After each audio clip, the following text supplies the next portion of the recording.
Professional athletes busted for gambling violations, leading to accusations of addiction and calls for action. What will this mean for sports betting in America? That's what we're trying to find out this week in gambling.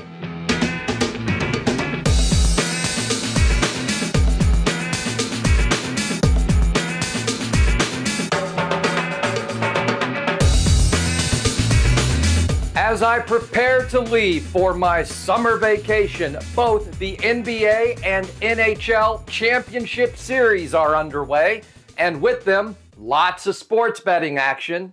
On that note, I would like to leave you with some good news before I take my time off. I'd like to, but I can't. When it comes to professional athletes and gambling in America, league policies are pretty damn clear. Players are allowed to bet on sports provided they follow two simple rules. Number one, only use legal, regulated sports betting providers. And number two, do not bet on games from the league that you're playing in. Sounds pretty damn simple, and yet players from professional sports leagues are being suspended and banned for life over gambling violations. There have even been some arrests, although no players have been to jail. And by now, most everyone has heard of the case involving Shohei Ohtani's interpreter, and yet, through all of this, the professional leagues are still making money hand over fist from sports betting. Some in the mainstream media say that this is just the beginning of America's problem with sports betting, and that soon the leagues are going to face a day of reckoning for embracing gambling. Major outlets like the Wall Street Journal, the New York Times, and the Washington Post have already begun to publish negative stories about sports betting expansion, connecting the activity with addiction. CNN and Time both released articles claiming that Americans, including college students, are now becoming hooked on gambling, which could kill the country. Now, finally, the leagues are taking steps to address this problem. More on that in just a moment, because clickbait headlines aside, sports betting is still growing all across the country, with 38 states now regulating the activity. In fact, we're still seeing the expansion of gambling on sports in states like Wyoming, and the double-digit growth of the industry in Virginia, and Casino City is busy covering it all.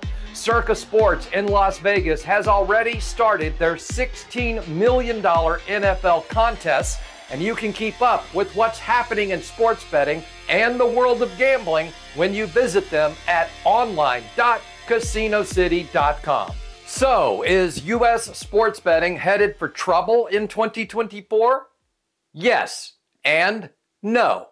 What we're experiencing right now is just growing pains. There's still plenty of time to make things right. And new federal legislation is actually in the works to help protect players. The Safe Bet Act has been introduced by a congressman from New York, and if it passes, it would bring some major changes to the sports betting industry. First, it would ban sports betting ads during live sporting events and ban operators from promoting bonus bets. It would prohibit sportsbooks from accepting credit cards and limit player deposits to 5 per day. It would also restrict sportsbooks from using artificial intelligence to track player activity and from creating specific prop bet offers for those players. By now, some of you may be wondering if all of this will be enough to save sports betting in America. And honestly, I don't know.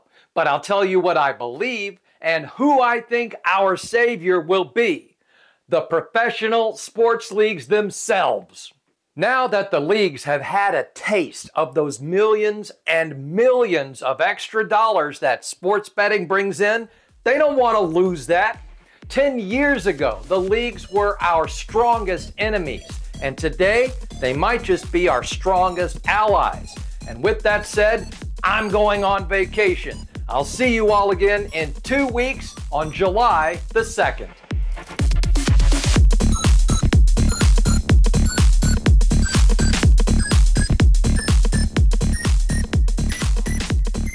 We've Backerized him.